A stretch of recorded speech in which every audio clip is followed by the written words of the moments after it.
اچھا ندیم صاحب، آپ سے مزید بھی رائے لینا چاہیں گے اسی حوالے سے۔ ہم نے دیکھا کہ ماضی میں حکومت نے یہ موقف اختیار کیا جسٹس منصور علی شاہ کے حوالے سے کہ جو انہوں نے مخصوص نشستوں میں فیصلہ دیا وہ ون سائیڈڈ تھا۔ جب نئے چیف جسٹس کی مقرری کی باری آئی تو یہ بھی سوالات اٹھتے رہے کہ اب منصور علی شاہ صاحب جج ہوں گے یا نہیں ہوں گے، پھر اے آفریدی صاحب نامزد ہو گئے۔ اب ایک اور خط جسٹس منصور علی شاہ نے لکھ دیا ہے، تو آپ کو لگتا ہے کہ وہ مزید اس سپریم کورٹ آف پاکستان کا حصہ رہیں گے، یا پھر جو کیونکہ ایک تاثر یہ بھی ہے کہ ہو سکتا ہے انہیں آئینی بینچز کی طرف منتقل کیا جائے؟ دیکھیں، میں وہی آپ سے عرض کیا تھا نا کہ اب جو کوشچن انہوں نے ریز کیے ہیں اس کے بعد یہ کیسے بیٹھیں گے یہاں پہ؟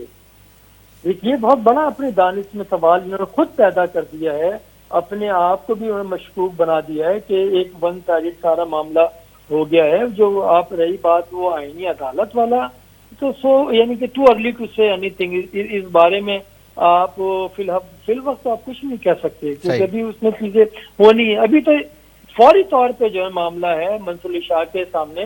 وہ یہ ہے کہ جو کل تقریب حلف برداری ہو رہی ہے نئے چیف جسٹس کی، وہ ان کے جونیئر ہیں، تو کیا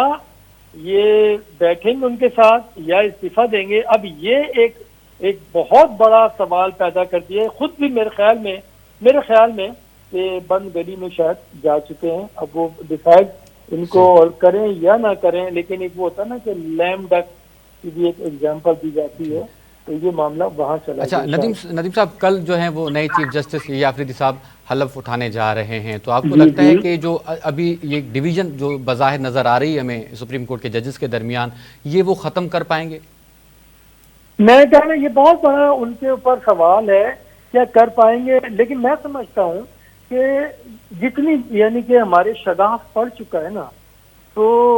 وہ اس طرح سے شگاف کو پر نہیں کر سکے گا۔ یہ آج سے نہیں ہے، یہ افتخار چودھری کے دور سے یہ معاملہ چلا آ رہا ہے۔ ہم یہ کہہ سکتے ہیں اس وقت یہ اپنی معراج کے اوپر ہے، یہ جو ڈویژن ہے اس کے اندر، جو تفریق ہے، جو ایک دوسرے کو جو پسند نہیں کیا جا رہا، تو یہ اس کی معراج کے اوپر ہے، اور اب یہاں سے معاملہ واپس جانا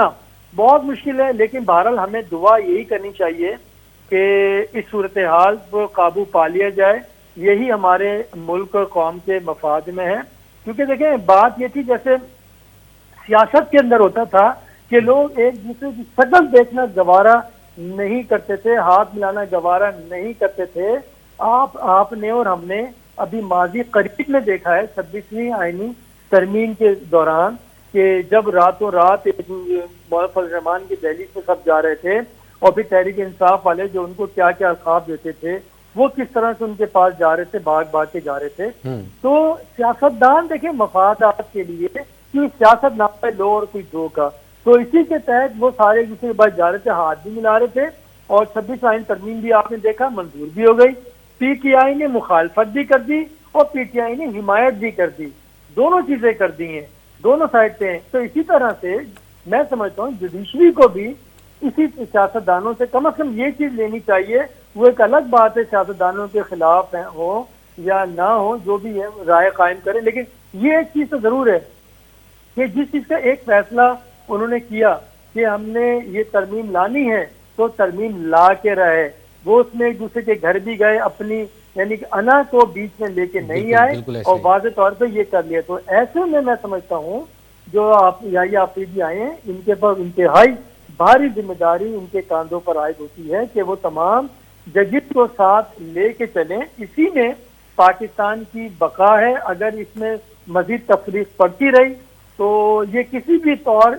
نہ سیاسی جماعت بلکہ ہمارے جو انصاف جو یہ جوڈیشری دیتی ہے اس میں بھی وہ پھر کوئی آپ کو چیز دکھائی نہیں دے گی۔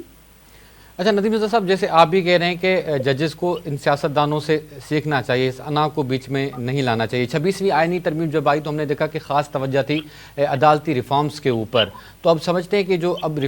ترمیم تو آ چکی ہے، ترمیم منظور ہو چکی، اس پہ عمل بھی ہو رہا ہے، تو اب عدالتی نظام جو ہے اس میں تبدیلی آئے گی؟ بے شک، دیکھیں اس کے اندر کافی ساری چیزیں ہیں، ابھی وہ آنی ہے۔ ابھی دیکھیں سب سے پرائرٹی تو ان کی یہی تھی کہ سب سے پہلے یہ چیف جسٹس کا معاملہ ہو، کیونکہ یہ بہرحال جو حکمراں اتحاد ہے وہ یہ سمجھتا تھا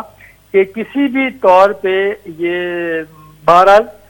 منصور علی شاہ کو نہیں آنا چاہیے، وہ ان کے مفاد میں نہیں ہے، اور ان کے متعلق یہ پرسپشن ڈیولپ ہوا تھا کہ منصور علی شاہ وہ پی ٹی آئی سینٹرک ہیں، اور ان کے ساتھ جو باقی 6-7 جج ہیں وہ بھی